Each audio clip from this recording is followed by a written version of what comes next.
Amém. Glória a Deus. Isso. Quero convidar você a se colocar de pé. Abrir a sua Bíblia no Salmo de número... Salmo o quê, irmão? Pelo amor de Deus, né? Depois dessa música? Ok. Amém. Os irmãos vão perceber que eu estou numa rotação um pouco devagar, tem marcha lenta. Eu estou vindo de 2 noites lá no hospital com meu pai. Eu fiquei lá de sexta para sábado e de sábado para domingo.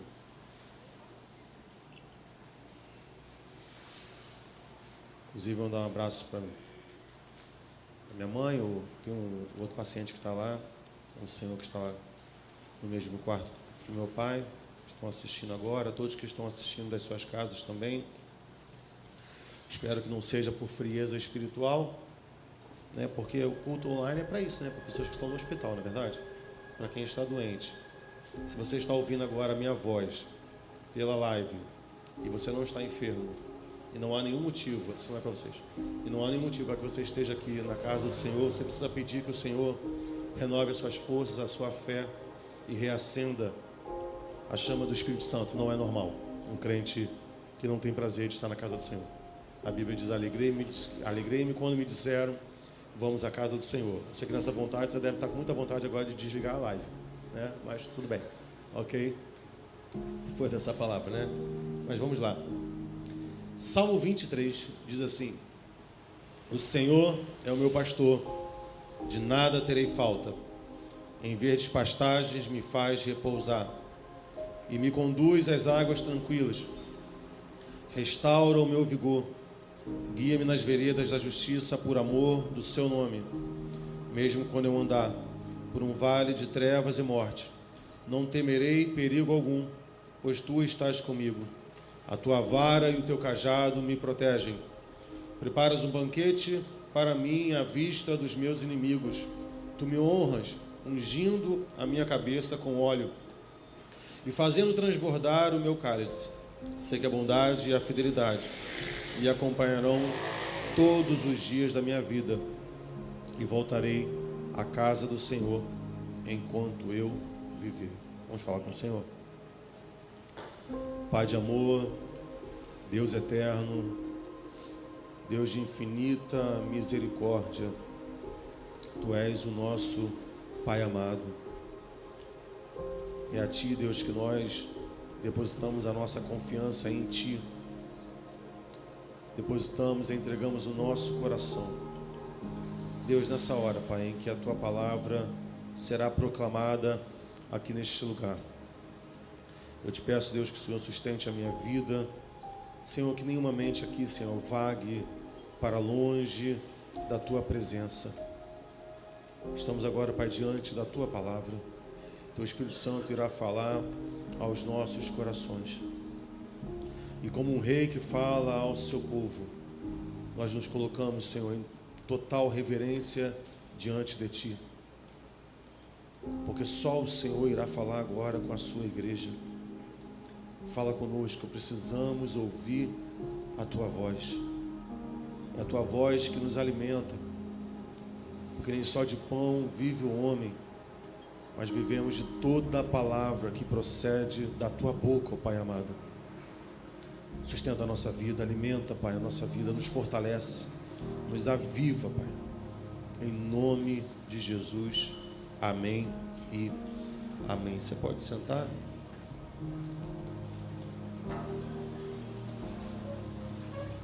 Queridos,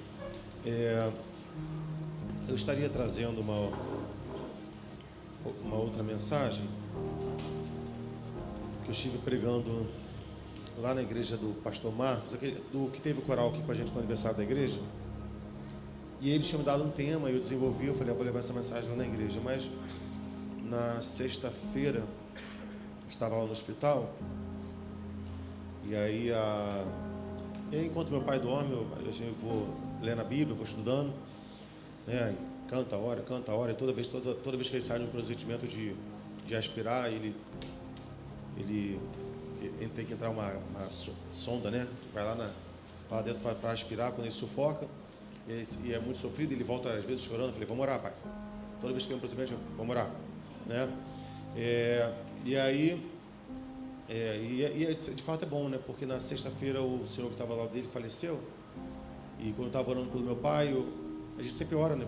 Ora pelos médicos, pelos enfermeiros, por toda a equipe que está lá, e a gente estende a oração. E aí o irmão dele falou assim para minha mãe: seu filho orou pelo meu irmão e tal.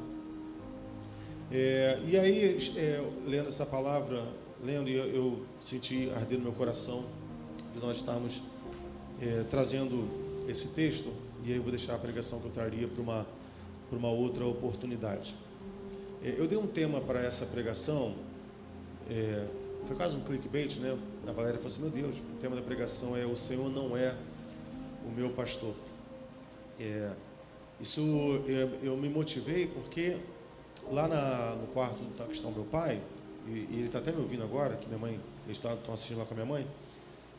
Eu conversei com o senhor que está lá, está internado também por conta de uma infecção, e falando sobre as coisas da vida, né, as lutas que a gente passa, e eu falando para ele, né, que o Senhor sempre está conosco, e ele está só com uma infecção, está com um acesso, mas ele anda para lá e para cá, né, fica pedindo 2 pães o tempo todo para a menina falou assim: não posso dar 2 pães não, né? Aí ele falou: vou ali. Aí a esposa dele falou: você não pode ficar andando pelo hospital não. Aí ele puxa a roupa dele assim, ó: não, ninguém vai ver o acesso. E sai andando. E aí teve um momento que eu falei, que eu mostrei ele para o meu pai. Aí eu falei assim, você está vendo isso aqui, ó? Isso aqui é leve e momentâneo. Às vezes a gente não consegue compreender, mas é leve e momentâneo. Foi quando ele falou assim: não, eu estou aqui nessa escravidão. Eu falei: não, tá não, o Senhor já nos tirou da escravidão, né? O servo do Senhor, ele é livre. E aí foi quando eu falei da situação do meu pai. E o meu desejo é a gente estar trabalhando esse conflito que às vezes a gente passa quando nós lemos textos da Bíblia e a gente não se enxerga neles. Não é verdade? Esse Salmo 23 é muito assim. Porque às vezes nós passamos situações na nossa vida e a gente fala sobre cura, sobre livramento, e a gente não se enxerga ali. A gente não se enxerga. A gente fala: meu Deus, esse texto é para outra pessoa, não é para mim. A gente talvez a gente passe por momentos que a gente fica com a sensação de que o Senhor não está sendo o nosso pastor, que nós estamos ao léu, né? Sem um devido cuidado. E a gente vai conduzir. Você pode ficar com a sua Bíblia aberta, começar a partir do versículo 1. O salmista, ele vai começar dizendo assim: olha, o Senhor é o meu pastor. A Bíblia, principalmente no livro de Salmos, ele frequentemente vai falar de Deus na perspectiva de um pastor. Ele é o pastor dos seus filhos, ele é o pastor de Israel, ele nos tem como rebanho. Quero dividir alguns textos com vocês. Salmo 134, versículo 1. Ó Deus, por que nos rejeitaste para sempre? Porque se acende a tua ira contra as ovelhas do teu pasto. Salmo 77, versículo 20. Guiaste o teu povo como a um rebanho pela mão de Moisés e de Arão. Salmo 78, 52. Mas fez com que o seu povo saísse como ovelhas e os guiou pelo deserto como um rebanho. Salmo 78, 70. Também elegeu a Davi seu servo e tirou dos apriscos das ovelhas. Salmo 79, versículo 13. Assim nós, teu povo e ovelhas de teu pasto, te louvaremos eternamente, de geração em geração, cantaremos os teus louvores. Salmo 80, versículo 1. Tu que és pastor de Israel, dá ouvidos. Tu que guias a José como a um rebanho, tu que te assentas entre os querubins, resplandece. Salmo 95, versículo 7. Porque ele é o nosso Deus, e nós, povo do seu pasto e ovelhas da sua mão, se hoje ouvirdes a sua voz. Salmo 100, versículo 3. Sabei que o Senhor é Deus, foi Ele que nos fez, e não a nós mesmos. Somos povo seu e ovelhas do seu pasto. Então, você vê que Deus se relaciona conosco nessa perspectiva de ser um pastor. Tem muitos textos na Bíblia, né? Eu centrei a maior parte no livro de Salmos, Mas, por exemplo, em Isaías tem um texto muito carinhoso da parte de Deus, onde ele vai usar a metáfora de um relacionamento de um pastor que cuida das suas ovelhas, por exemplo, quando o povo está saindo do exílio da Babilônia. Isaías 40, versículo 11. Como o pastor apacentará o seu rebanho, entre os seus braços recolherá os cordeirinhos e os levará no seu regaço. As que amamentam guiará suavemente.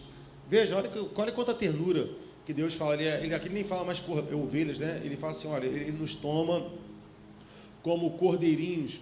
Gênesis 48, versículo 15, a gente tem uma declaração de Jacó, dizendo assim, ó, e abençoou a José, dizendo que o Deus a quem serviram meus pais Abraão e Isaque, o Deus que tem sido meu pastor em toda a minha vida até o dia de hoje. Deus, de fato, ele tem sido o nosso pastor. Por mais que às vezes nós passemos situações em que às vezes até as pessoas podem olhar para nós e dizer que nós não estamos sob o cuidado de ninguém. E talvez a gente possa até sentir isso em algum momento, quando as enfermidades, as lutas, meio que cegam, né? Ou cegam ou turvam, né? A nossa visão. Tem uma música do René Cepresi, Plano Melhor. Eu não vou lembrar da parte, não queria cantar a música toda para chegar só por causa de 3 palavras, né? Lembrei. Não deixar que a tristeza embaçem o olhar, continuar olhando nos teus olhos. Às vezes, no momento da tristeza, embaçam de fato a nossa visão para que a gente enxergue de fato que Ele está conosco.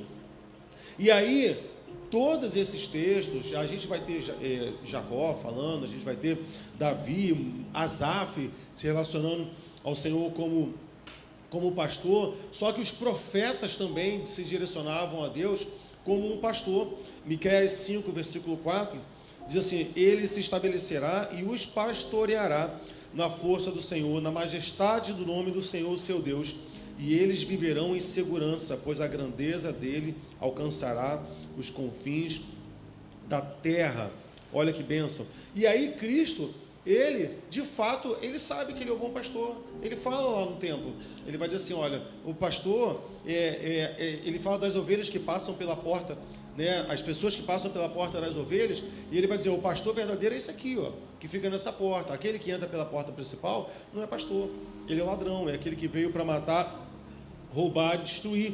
Então, ele é, de fato, o pastor da nossa vida. Hebreus 13, versículo 20, o Deus da paz, que pelo sangue da aliança eterna trouxe de volta dentre os mortos a nosso Senhor Jesus, o grande pastor das ovelhas. Eu gosto muito de falar que, quando eu me refiro, por exemplo, a essa igreja, né, eu sempre falo assim, não, a igreja da qual eu pertenço, porque eu não sou pastor dessa igreja, né? O pastor na nossa vida chama-se Jesus Cristo. Eu sempre falo assim, não, eu sou o co-pastor, né, trabalhando aqui por Jesus Cristo, porque Ele é o bom pastor, Ele é o pastor dessa igreja e todo o mérito é dele. Eu sei que tem vídeos que a gente carrega, né, de falas antigas. Às vezes a pessoa é membro da igreja, onde, por exemplo, onde eu estou como pastor agora, e a pessoa fala assim, não, eu sou ovelha do pastor Sandro. Eu sempre falo assim, não, a minha não, você é ovelha de Jesus Cristo.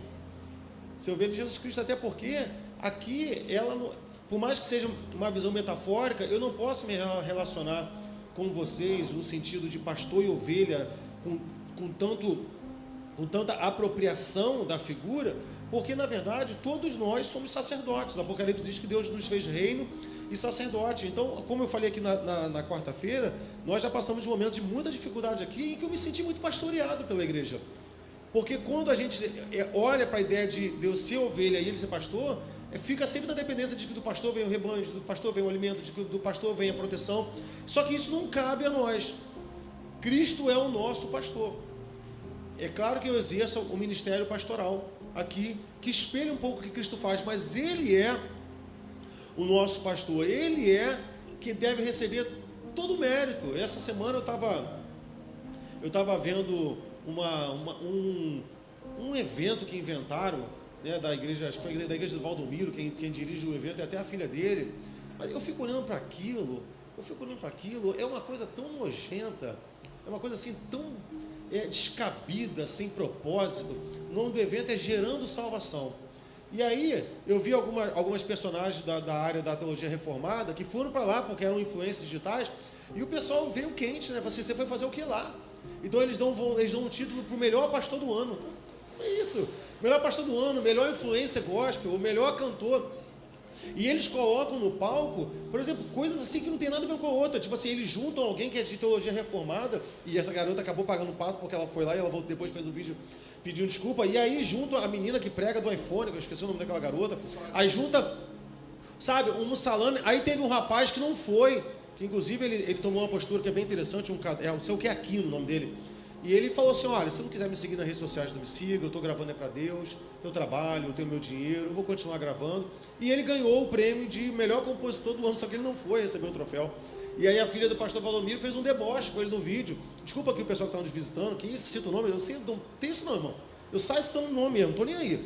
Tá? Até porque o apóstolo Paulo cita o nome de Pedro na carta de Gálatas e Pedro não estava nem lá para se defender. É ou não é? Então tem que ser exposto mesmo. E aí ele fica fazendo deboche com esse rapaz que não foi lá ganhar esse troféu. Aí ela fala assim, ele devia estar muito ocupado, né, empurrando os móveis da casa dele para não vir o troféu, só que não vai ganhar. Aí ele vai e responde na rede social, meu troféu é Deus e minha família. Porque ele não quer. Então é Cristo que deve receber esse mérito. Que nome feliz, gerando salvação. Vai ganhar o troféu, quem mais gerou a salvação. Que maluquice é essa? Coisa louca é essa. E é uma parada tipo, meio parece Oscar, porque eles vão com os vestidões, uma coisa assim, ridícula. Então, é ridículo. Então é porque virou chacota. Os cortes que a gente vê na internet é só meme. É só meme o tempo todo. É o grande serviço que o neopentecostalismo presta ao evangelho. Antigamente eles nos deram o título de que todo pastor é ladrão. Isso a gente agradece ao bispo Edir Macedo, porque antes dele isso nunca existiu. Era até crente é cafona, crente é quadrado, isso aí sempre houve. Agora, crente é ladrão é advento pós-universal. E agora a gente está aí virando meme dessas coisas que acontecem na internet. Mas tudo bem, não me afeta, porque tem que acontecer. E aí o Salmo vai continuar. Ele vai dizer, o Senhor, Ele é o meu pastor, não me faltará. Né? Então, essa linguagem aqui, veja que o salmista está associando a ideia de presente e também uma questão de cuidado no presente e também uma confiança que vai para o futuro. Ele olha para o momento do deserto, ele sabe que Deus não vai cuidar dele naquele momento, mas ele sabe que também nada lhe faltará. Não é apenas para agora, é para agora e também para depois. A gente vê essa perspectiva de Deus se relacionando com o povo nessa segurança do agora e também do depois. A Bíblia está repleta disso. Quando Jesus Cristo vai falar assim, olha, não andeis ansiosos pelo que é vez de comer e de vestir, porque quem anda assim são os ímpios. O Senhor cuida. O Senhor cuida dos lírios, o Senhor cuida das aves do céu. Quem anda ansioso pelo dia do amanhã, se terá comida ou não, se haverá, isso é coisa do ímpio, porque a nossa segurança está no Senhor. Então, todas as vezes que nós somos tomados pela ansiedade, por uma preocupação extrema, e que isso tira o nosso sono, nós estamos em nós, não nele, mas em nós, esvaziando a dimensão e o entendimento do poder que Deus tem. Conversei com uma irmã aqui durante a semana, que nas sextas-feiras eu fico aqui, às vezes vem alguém para conversar, e ela fala assim, pastor, eu sempre andei, ela fala assim, meio questão de contas, desregulado, e eu falei assim, não, a gente tem que mudar isso aí. Aí eu sentei com meu marido, falei, vamos planilhar tudo para a gente saber o que está saindo e o que está entrando, para a gente se organizar a nossa vida. Ela falou assim, pastor, quando eu fiz aquela planilha, eu falei, tanto que entrou. E aí a gente falou, saiu. E aí quando eu fui somar o que tinha saído e de tudo que a gente tinha pago, algo deu errado na conta, porque saiu mais do que entrou e no final a gente estava zerado na planilha. Porque é o seu cuidado do Senhor, irmão. Seu cuidado do Senhor. Às vezes, se a gente for olhar as nossas planilhas, a gente vai perceber que o Senhor gerou milagres na nossa vida e a gente nem percebe. E a gente nem se dá conta. Sabe, isso é fruto da fidelidade a Deus, fidelidade das pessoas que são zelo do Senhor, por aqueles que são fiéis ao Senhor, nos dízimos, nas ofertas. Você vê, a gente não gasta muito tempo aqui com questão de dízimo de oferta, porque é tão descabido um crente que não devolve o seu dízimo. Né? A Bíblia diz, olha, seja fiel naquilo que você propôs, esse é o padrão de apóstolo Paulo, está falando nem de 10%, nem de 5%, não, seja fiel naquilo que propôs no seu coração, 2%, R$1, 50 centavos, mas seja fiel, irmão, seja fiel. Quem vai saber se isso é justo ou não, é só você e Deus, ninguém vai saber, mas a oferta fala dessa dependência. O Senhor vai cuidar de nós como Ele sempre cuidou. Deuteronômio 2, versículo 7, pois o Senhor, seu Deus, os tem abençoado em tudo que vocês têm feito. Ele cuidou de vocês em sua jornada por este grande deserto. Nestes 40 anos, o Senhor, seu Deus, tem estado com vocês e não lhes tem faltado coisa alguma. Veja, Deus está falando para o povo que está no deserto. Onde que nós estamos agora, irmão? Onde nós estamos agora? O que é a graça? O que é a graça, irmão? A graça é o deserto.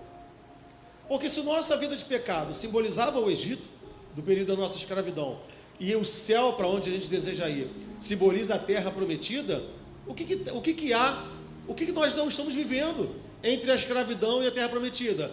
É a graça. O que há entre o Egito e a terra prometida? Ao deserto, irmão. Ao deserto. É por isso que Deus fala, olha, no mundo tereis aflições. Presta atenção, irmão. A vida é um deserto. É fato que às vezes o Senhor nos brinda com alguns momentos de oásis para nós, momentos de sombras, ou às vezes do nada Ele coloca uma plantação de palmeiras. Existem momentos assim, mas a vida é um deserto, é um desafio, sabe? São lutas, e quando a gente acha que a gente vai descansar, Deus dá lá nos refrigérios, daqui a pouco se levanta outra coisa. Meu Deus, a irmã Marilé está assim, ó. Olha, eu me sinto, estou passando essa luta com meu pai, mas a irmã Marilé, Jesus, versão feminina do Jó contemporâneo. Perdeu quantas pessoas, irmã Marilé? Ano passado, quantas, irmã Marilé?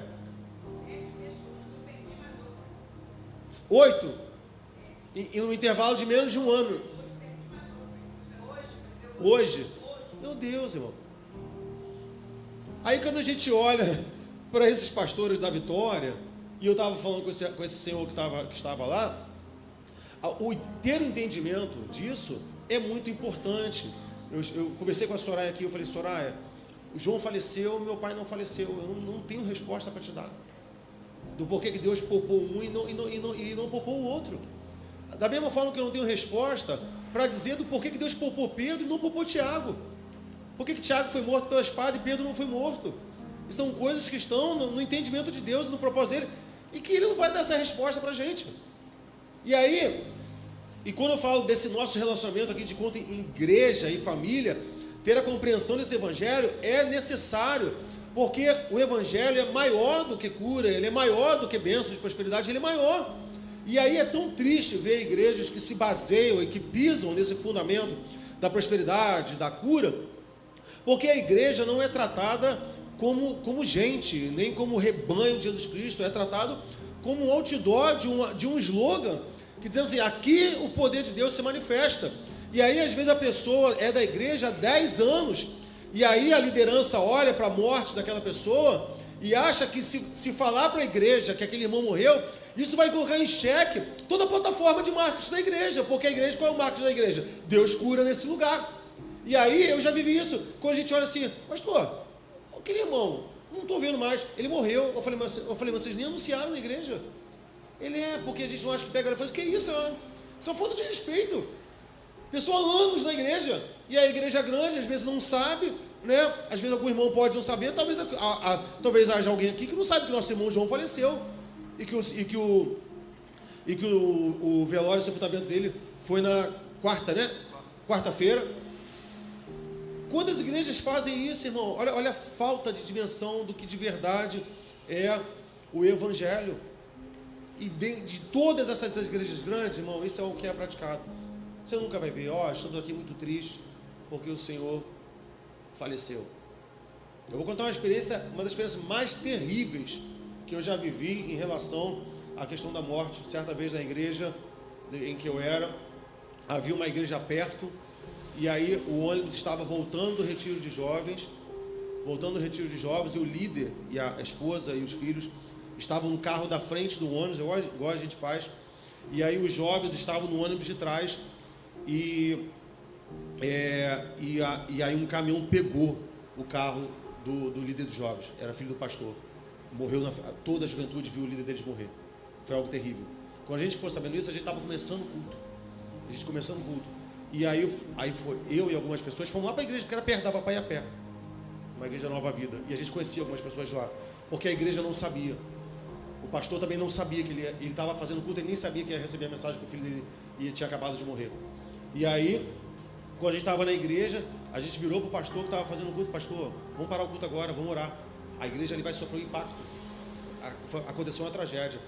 Aí o que eu ouço? O importante é o culto tem que continuar. Eu falei: meu Deus do céu, meu Deus do céu, a que ponto nós estamos chegando? O Senhor, Ele tem cuidado de nós, e isso não precisa ser espetáculo, não precisa ser, eu não preciso demonstrar que eu sou um super crente, não precisa sair raios, sabe? Ele cuida no nosso dia a dia, Ele está cuidando do nosso presente, cuidará também no futuro, porque se a gente continua o texto de Deuteronômio, lá no capítulo 8, versículos 7 e 9, Deus vai continuar falando com ele: olha, pois o Senhor, o seu Deus, o está levando a uma boa terra, cheia de riachos e tanques de água, de fontes que jorram nos vales e nas colinas, terra de trigo e cevada, videiras e figueiras e romãzeiras, azeite de oliva e mel, terra onde não faltará pão e onde não terá falta de nada. Veja, é uma garantia do presente, e Deus está falando: olha, não desanime, eu vou cuidar de vocês lá no futuro. Veja o que está esperando por vocês, veja o que tem lá. E foi o que eu estive falando aqui na quarta-feira. A morte, ela não tem a última palavra, até a penúltima, mas não a última, porque a morte é o processo pelo qual Deus está conduzindo os seus filhos à glória. E o que há lá no céu? A gente prega tanto isso aqui, sobre a glória do Senhor, coisas que o apóstolo Paulo fala, vai dizer que são coisas inefáveis, que não é lícito dele sequer descrever. Isso é o zelo do Senhor pelo nosso futuro. Ele não está nos lançando a um limbo, não é uma religião que vira para mim e você fala assim: e aí, você vai morrer, você vai voltar como? Não sei se eu volto homem, não sei se eu volto com problema respiratório, não sei se eu volto capim, eu não sei se eu volto cabrito. Que isso, irmão? Que é isso, irmão? Veja o amor e o zelo do nosso Deus. Você acha que é nossa religião? Acho que é o Universo Desencanto. Acho que era a religião que o Timaya seguia. Eu não sabia se voltava barata, capim, um negócio meio doido assim. Também posso estar errado, mas é algo desse sentido. Veja, Deus nos dá a promessa, cuida de nós aqui, e Ele nem precisava antecipar, mas Ele fala: olha, chegará um tempo onde não haverá mais choro, não haverá mais morte, não haverá mais noite, não precisará de sol, não precisará mais de igreja, porque eu serei o próprio tabernáculo no meio de vocês. Será uma eternidade. É a mesma coisa que Deus está fazendo conosco. No versículo 2, deixa eu acelerar: deitar-me faz em verdes pastos, guia-me mansamente às águas tranquilas. Veja, a figura agora do pastor, ela está sendo amplificada. Então, ele é o pastor, nada vai faltar, mas ele vai dizer agora sobre as funções dele. É ele que guia, ele guia as ovelhas a águas tranquilas. Vai dizer, são riachos mansos, as águas não são alvoroçadas, é um lugar onde você se alimenta com paz. E assim, desculpa o paralelo, eu não consigo, na minha mente, se você conseguir, amém, glória a Deus para a tua vida. Mas eu não sei se eu estou numa fase muito cansada na minha vida, porque eu sempre gostei muito de rock and roll, irmão. Eu não tenho ouvido, eu fico cansado. Eu ouvi, irmão. Nunca vi música secular, não. Mas eu, tipo heavy metal, thrash metal evangélico, ouvi, irmão. Tinha uma banda chamada Antidemo. Eles cantavam um negócio assim: massacre, massacre, massacre ao demônio, massacre a Satanás. E eu me amarrava, irmão. Fazia assim, pisando na cabeça do diabo. Mas hoje, eu acho que eu estou velho, eu já não consigo ouvir uma parada dessa, irmão. Vai me dando um cansaço, assim, uma fadiga psicológica. Eu acho que deve ser estilo mais para jovem.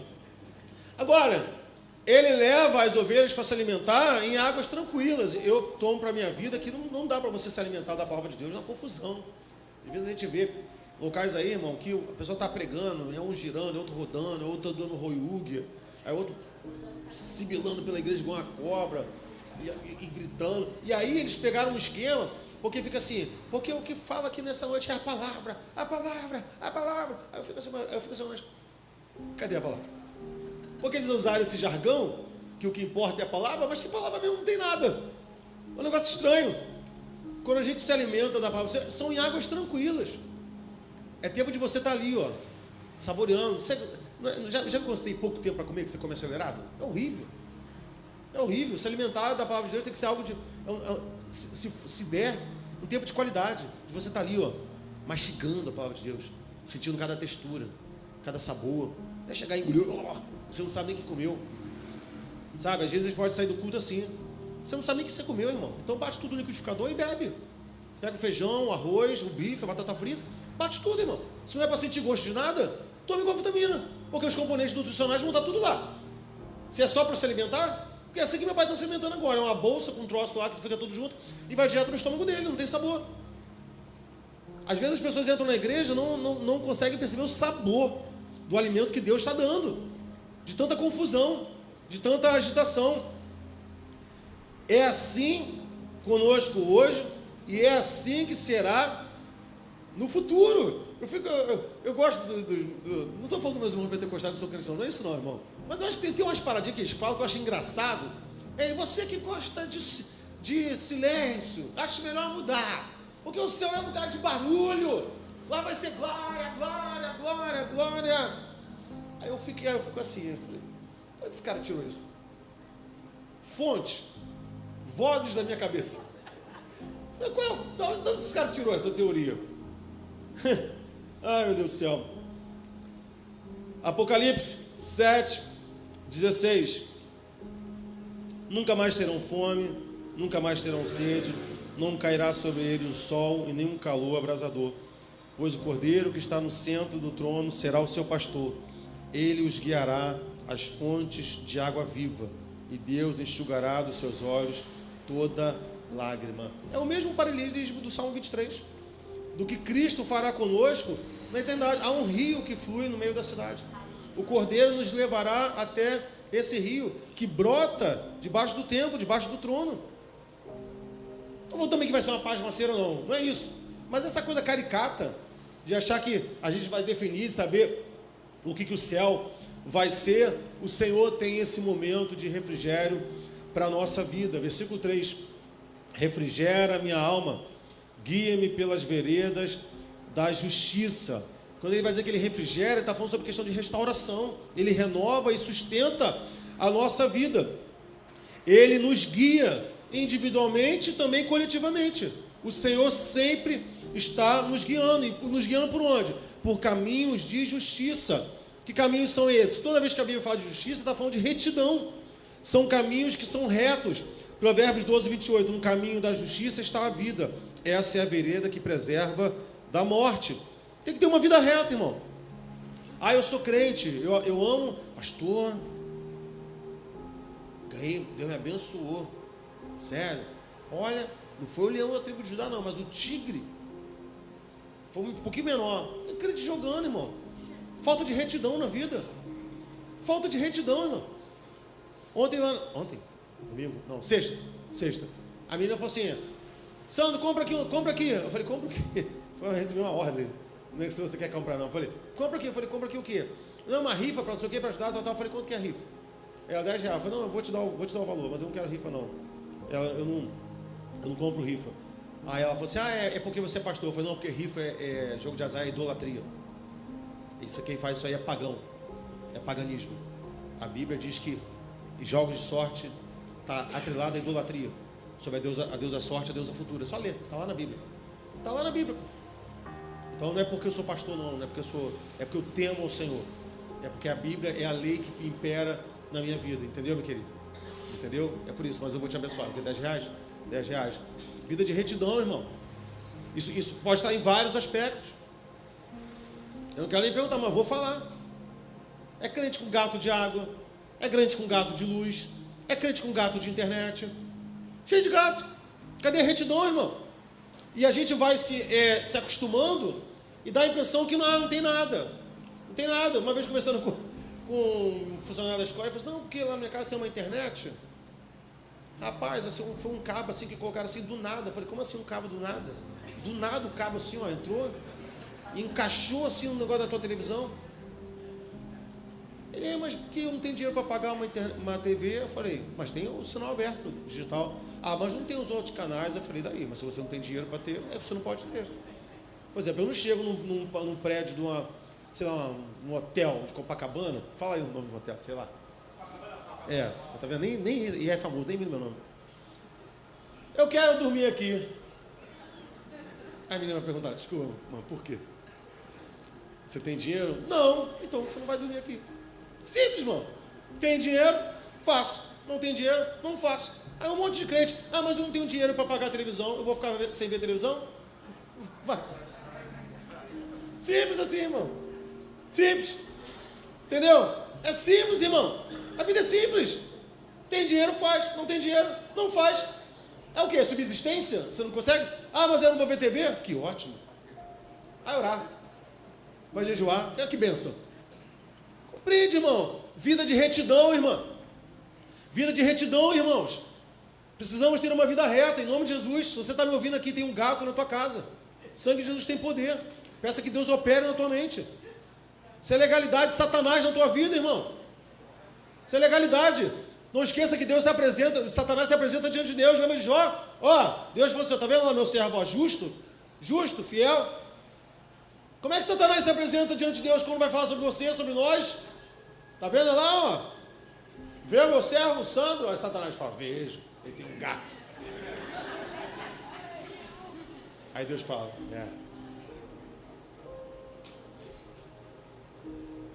por amor do seu nome. Então, quando Deus abençoa, é pela promoção, irmão, do próprio nome dele. Está certo que ele nos ama, mas ele zela pela glória dele, pelo nome dele. Versículo 4. Ainda que eu andasse pelo vale da sombra da morte, não temerei mal algum, porque tu estás comigo, a tua vara e o teu cajado me consolam. Deus está sempre presente conosco, mesmo nos momentos mais terríveis.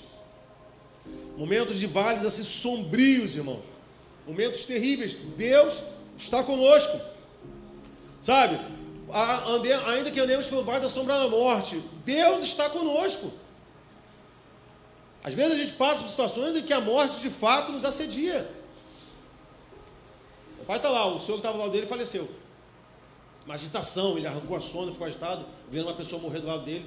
Quantas experiências nós vimos, eu não sei quem contou aqui, não sei se da época do Covid, uma pessoa acho que foi da sua parente, Cida? Falou que quando olhou para debaixo da maca, tinha uma pessoa morta, de pessoas morrendo. Não foi não, né?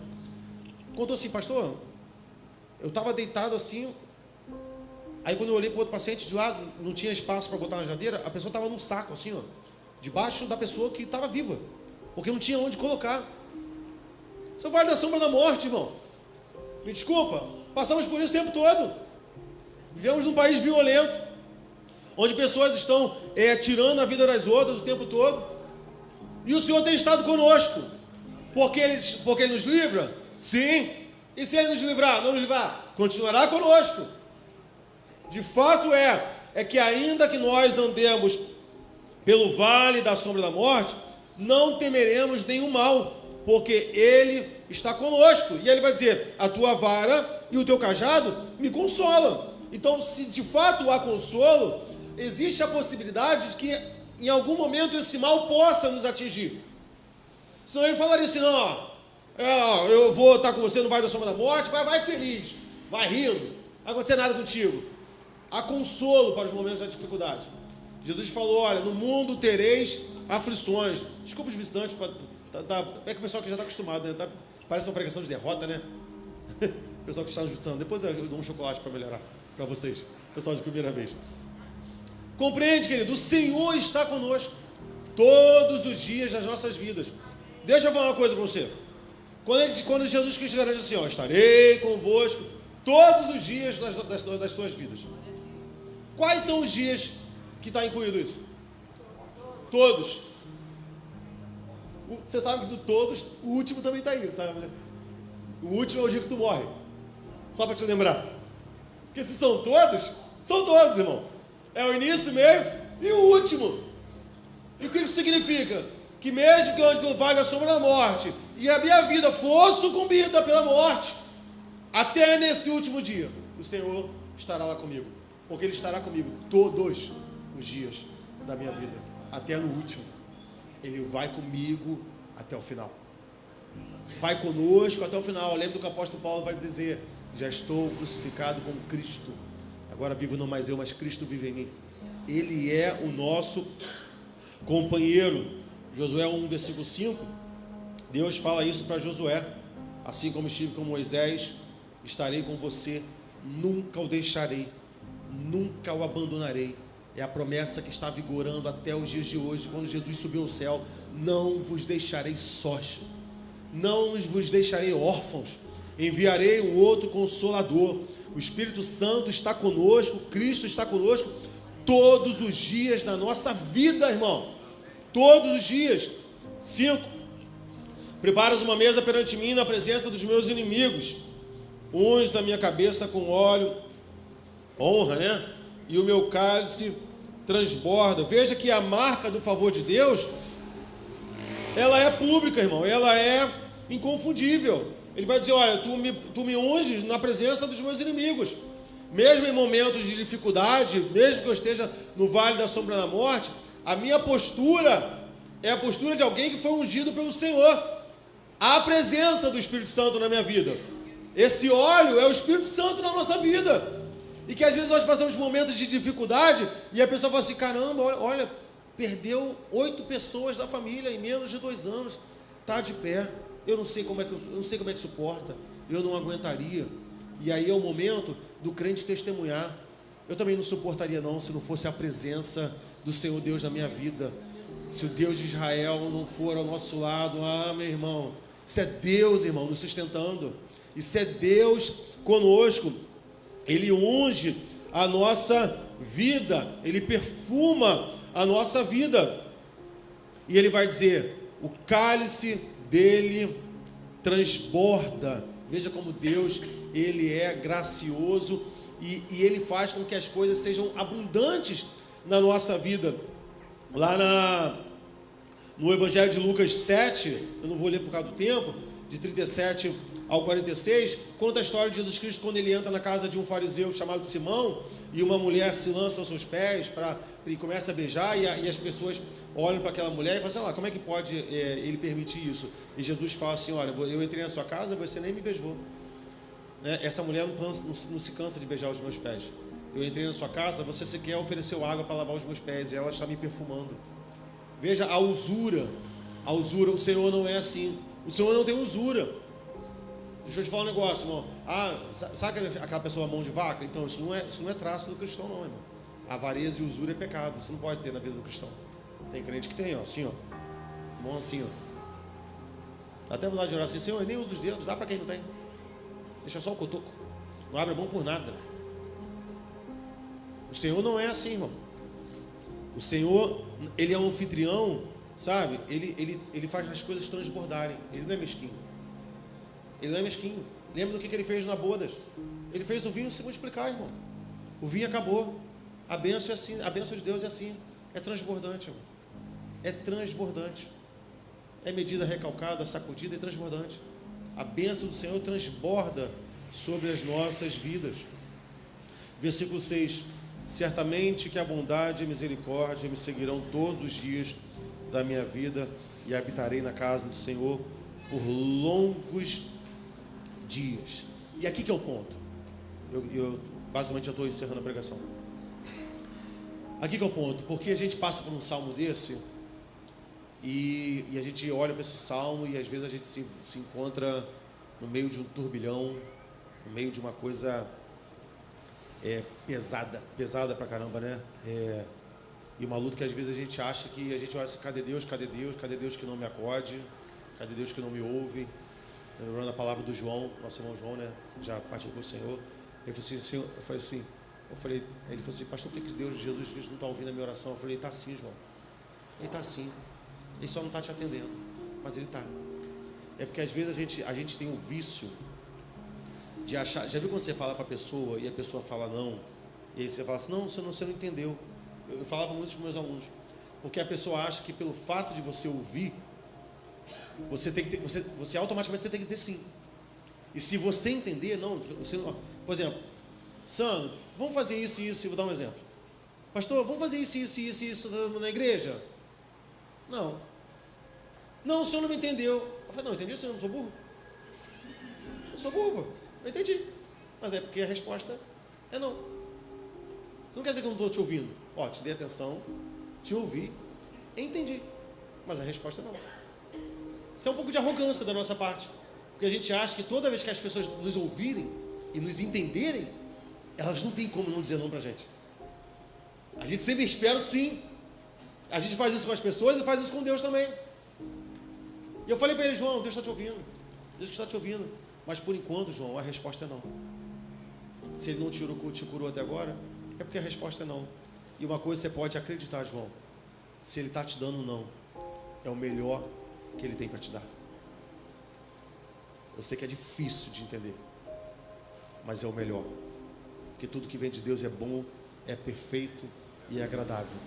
Mesmo que isso seja um não para as nossas vidas. Há algo maravilhoso para você, João.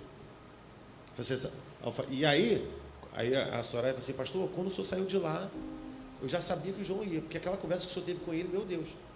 Porque eu estou ali, eu falei, João, no final eu vou orar para Deus curar. Mas vamos conversar na perspectiva de caso ele não te cure. Sabe para onde você está indo? Tu vai abraçar Jesus, João. E a gente ficou ali conversando sobre as coisas do céu. E depois de um tempo, o João partiu. Você sabe, né, que um dos ministérios pastorais é entregar a ovelha a Jesus Cristo, né? Então eu tenho que fazer isso, irmão. Não posso me furtar. A gente brincava com meu pai que toda vez que meu pai trocava de igreja, era coincidência. Geralmente quando eu chegar na igreja, 2 morriam. Eu falei, caraca, pai, tu pisa na igreja, 2 morrem. Aí eu pensava, não vem ser pastor aqui não. Mas é uma função nossa, pastoral, que é preparar a igreja sobre para onde nós estamos indo, irmão. O que de fato nós esperamos. E por quê, irmão? E por que às vezes nós vivemos situações em que a gente se vê numa situação pior do que a do ímpio? Pior. A gente lê esse salmo, parece que está tudo dando errado. Está tudo dando errado, irmão. Salmo 140, versículo 11, diz assim, ó: os difamadores não se estabeleçam na terra, e a desgraça persiga os violentos até a morte. Eu falei, tem hora, irmão? Eu falei assim, pastor, eu me sinto mais no Salmo 140 do que no 23. Que parece que a calamidade está me perseguindo. Estou igual o Jó. Ó, morreu. Tua fazenda pegou fogo. Sério? Meu Deus. E ó, teus filhos também. Meu Deus. Ó, teu gado também. Tem para onde fugir não, irmão. É uma desgraça atrás da outra, porque a gente se agarra naquele texto que tuas bênçãos me seguirão, de verdade segue, mas quando parece que as coisas começam a acontecer de errado, parece que as desgraças também estão nos seguindo. E aí, por quê? E agora que eu vou precisar acelerar, que a gente tem essa compreensão errada a respeito do Salmo 23, quando as lutas sobrevêm na nossa vida, quando as guerras, as calamidades se levantam, as enfermidades, você recebe um diagnóstico, né? Diagnóstico do médico, ó, tá com câncer, ó, tá com uma doença, não tem o que fazer, ó, terminal, seu filho. Como é que a gente consegue olhar para o Salmo 23 e não se esvaziar dessa fé? A gente precisa olhar para o Salmo 23 e entender que o Salmo 23, ele não é um texto isolado. O Salmo 23, ele faz parte de uma trilogia litúrgica que começa no Salmo 22 e termina no Salmo 24. É um bloco litúrgico triplo. E eu quero dividir isso com vocês. Salmo 22, versículo 1, que trata a respeito do mesmo contexto, mas veja como ele começa. Meu Deus, por que me abandonaste? Por que está tão longe de salvar-me? Tão longe dos meus gritos de angústia? Meu Deus, eu clamo de dia, mas não respondes. De noite não recebo alívio. Tu, porém, és o santo, és o rei, és o louvor de Israel. Em ti nossos antepassados puseram a sua confiança. Confiaram e os livraste. Clamaram a ti e foram libertos. Em ti confiaram e não se decepcionaram, mas eu sou verme e não homem, motivo de zombaria e objeto de desprezo do meu povo. Caçoam de mim todos os que me veem, balançando a cabeça, lançam insultos contra mim, dizendo: recorra ao Senhor, que o Senhor o liberte, que ele o livre, já que ele lhe quer bem. A posteridade o servirá, gerações futuras ouvirão falar do Senhor, e a um povo que ainda não nasceu, nós proclamarão os seus feitos de justiça, pois ele agiu poderosamente. Você acha que Davi, quando escreveu esse salmo, está falando dele? Não, irmão. É de Cristo. Isso é um salmo messiânico, irmão. Ele declara as palavras que Cristo declara na cruz. As palavras que Cristo ouve quando está na cruz. Olha lá, clamando por Eli. Pede para que ele te salve agora. Você não é filho dele? Desce da cruz. Nós vamos seguir. Os evangelhos vão dizer que as pessoas olhavam para a cruz e meneavam a cabeça. O pastor de Salmos, de Salmo 23, é o pastor que está sendo crucificado em Salmo 22. Ele só é o meu pastor quando eu compreendo que ele foi crucificado por amor a mim. Desculpa se você está aqui, se você ainda não tomou sua decisão por Cristo, se você ainda não se decidiu por ele. Ele não é o teu pastor, porque ele só é pastor das ovelhas que o reconhecem naquele madeiro, que reconhece a sua obra de pastoreio lá no Calvário, porque ele mesmo vai dizer: o bom pastor dá a vida pelas suas ovelhas, é por suas ovelhas, não é qualquer forma, não é de qualquer um. O Salmo 23, que todo mundo gosta de botar a Bíblia aberta na estante, achando que é um mantra, achando que é um imã para atrair boas energias, não é. É a declaração de um cuidado de um pastor por suas ovelhas.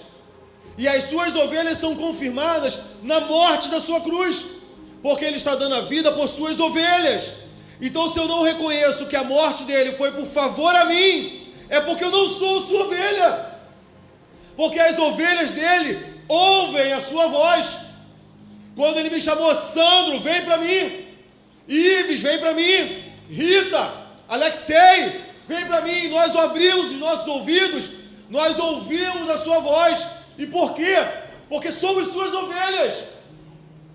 Isso não é um salmo mágico para um ímpio declarar como eles fazem. Estão enganados. Não tem eficácia, não tem sentido. Porque o Salmo 23, ele é propriedade de quem é ovelha de Jesus Cristo, de quem foi salvo por ele naquele Calvário. Compreende isso, irmão? Não é para todo mundo, não é. É só para quem é ovelha de Jesus Cristo. Aleluia. Aleluia, irmão. Ele só é pastor daqueles que se convertem a ele. Essa foi a sua obra. Ele veio para nos pastorear, irmão. Mateus 9,36, ele viu as multidões e teve compaixão delas, porque estavam aflitas e desamparadas, como ovelhas sem um pastor. As pessoas que estão com o coração fechado e que ainda não abriram seu coração para Jesus Cristo, elas são ovelhas sem pastor. Não há pastor sobre a sua vida, não há pastoreio, não há águas tranquilas, não há refrigério. A vida deles vai depender se a vida estiver bem, porque quando tudo começar a ruir, não terão o refrigério do Senhor, não terão essas águas tranquilas. O que haverá será desespero, será ignorância. Por que você acha que a gente repete tanto esse sepultamento? Falei lá com João: não sejais ignorantes com os que dormem. Não, o ímpio não compreende isso. Não compreende, irmão. É desesperador perceber que no último dia da vida o Senhor não estava com ele. Ah, meu irmão, que dor, que desespero, que desespero. E eu não estou nem falando de inferno, eu estou falando até da possibilidade de não existir inferno. Que desespero ver um filho sendo sepultado e ter o entendimento: meu Deus, ele não está indo para lugar nenhum, está voltando para... Não, irmão. Para quem serve ao Senhor, irmão, sabe que há uma glória separada para nós. Há uma glória separada para mim e para você. Então nós nos tornamos ovelhas de Jesus Cristo. 1 Pedro 2,25.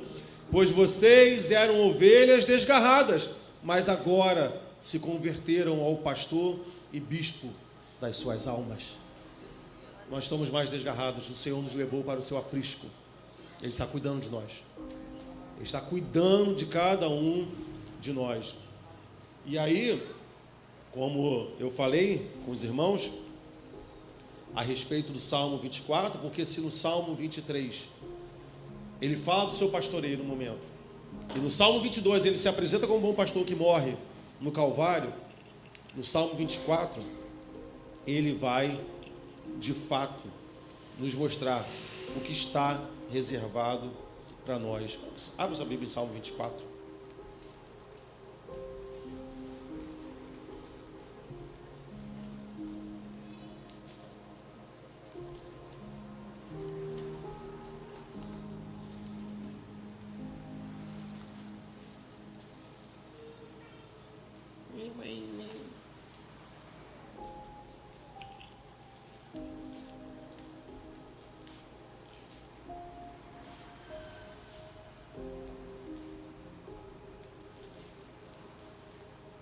Salmo 24.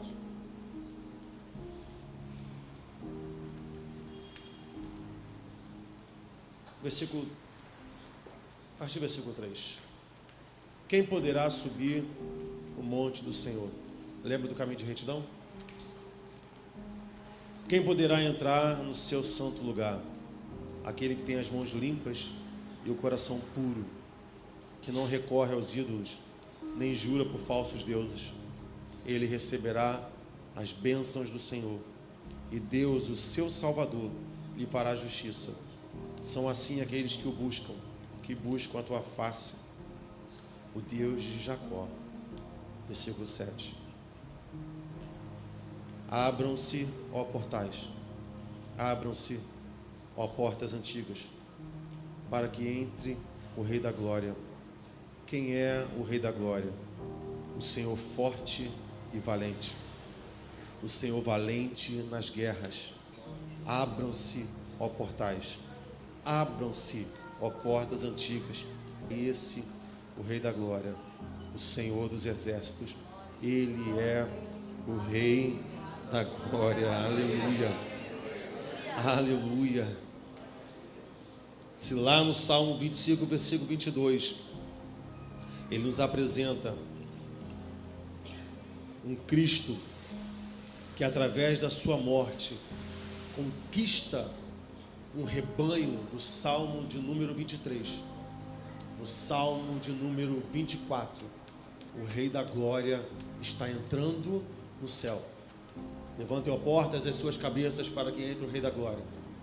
E ele não entrará sozinho, ele levará a sua igreja com ele.